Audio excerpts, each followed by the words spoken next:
Je suis Isabelle Girardi, la directrice du cinéma Le Grand Action, et c'est un immense honneur de vous accueillir ce soir en compagnie d'un hôte de marque, puisqu'il s'agit de Marco Tullio Giordana.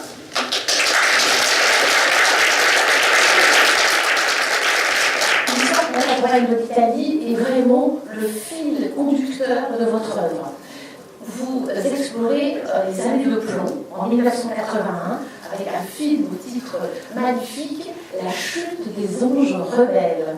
Ensuite, vous ancrez définitivement votre œuvre dans la réflexion politique avec une enquête filmique sur l'assassinat de Pier Paolo Pasolini.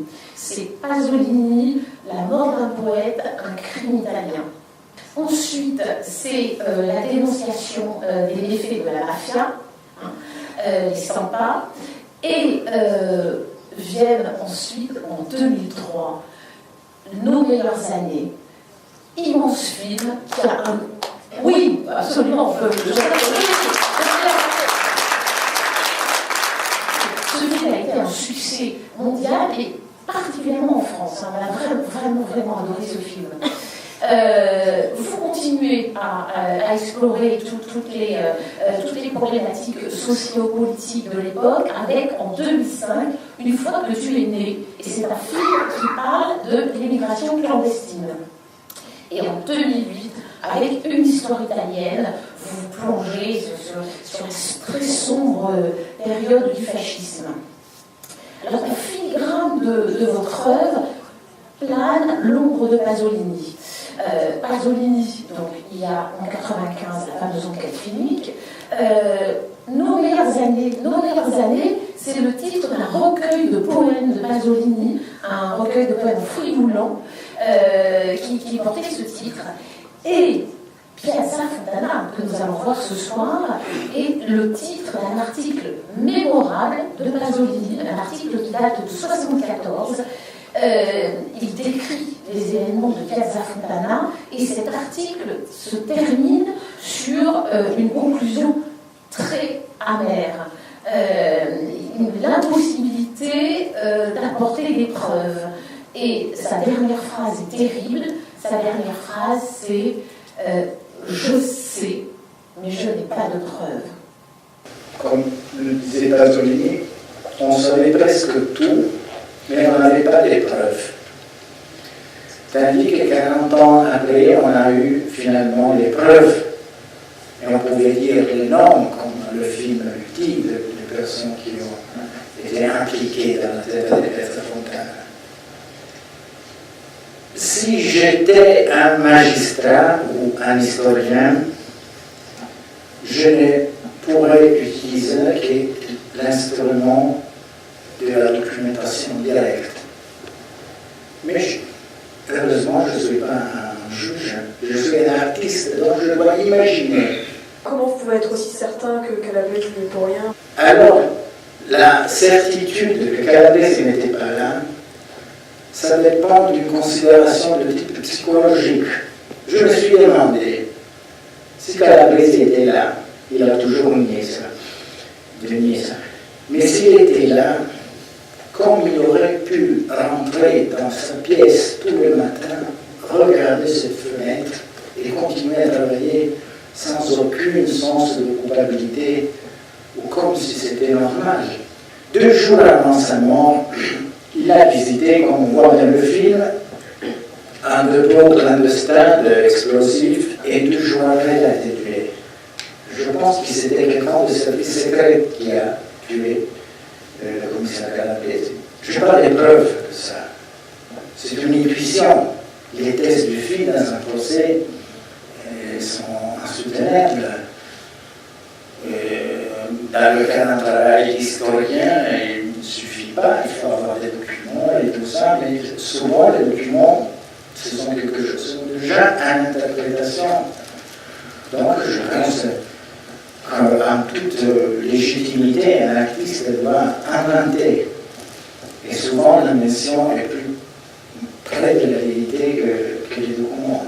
Je n'ai aucune honte à dire que j'ai voulu réhabiliter la figure du commissaire Calabrese. mieux de se tromper en réhabilitant quelqu'un plutôt qu'en le diffamant. C'est comme tous les cinéastes, j'avais beaucoup de faire un film noir et blanc. On a fait des bouts d'essai et on s'est rendu compte que le film devenait très fort et très élégant. C'était un peu comme la publicité d'un parfum. Piazza Fontana. Ce n'était pas l'image du film. C'était mieux, comme Force avait étudié et obtenu, de faire le film dans un couleur qui se perd, qui évanouit. Alors ça, c'est plus dramatique, plutôt le blanc, le noir et le blanc, comme ça, les esthétisants, et tout ça, ça nous a coûté beaucoup de temps de recherche. Semble que le film a posé surtout des questions politiques, morales, de recherche, d'enquête, oui, beaucoup de ça. Mais le vrai problème du film pour moi, en tant que cinéaste, c'était comment expliquer aux jeunes acteurs quelque chose qu'ils n'avaient jamais vécu. C'était plus facile avec les vieux comédiens comme Merantomo, qui est un géant, un des plus grands acteurs italiens, il joue le rôle du président Saragat. Il se souvenait très bien de cette époque. C'était très facile de lui dire tout. Tu te rappelles, oui. Bon, j'ai rien à dire. Ou comme l'acteur fantastique qui joue le préfet des polices de Milan. Mais pour les acteurs plus jeunes, c'était parler de quelque chose qu'ils n'avaient absolument pas vécu. Ils devaient avoir la totale confiance en moi. Parce que c'est très important la personne qui va incarner le personnage. Je voudrais dire, le rôle c'est important, la personne, l'acteur est plus important encore que le rôle. Souvent, il y a des acteurs qui disent oh, mais le rôle est tout petit. Écoute, tu peux faire un chef-d'œuvre dans ce rôle tout petit. En effet, Luca Zingaretti, qui avait fait le protagoniste avec moi dans mon film précédent, Sangue Pazzo, une histoire italienne, il est venu. Il dit 3 mots dans le film, il est un géant. Il voulait tout simplement être là avec moi, encore une fois, comme un ami, il n'avait pas voulu de l'argent et tout ça. Et on peut être des acteurs extraordinaires. Et quelquefois, il est plus difficile d'être des acteurs extraordinaires avec un rôle avec beaucoup de pages. Parce qu'avec beaucoup de pages, beaucoup d'erreurs. Vous faites beaucoup de films qui sont liés à des faits historiques et qui vous amènent à faire une enquête très approfondie. Et est-ce que vous avez jamais été tenté de faire des films documentaires?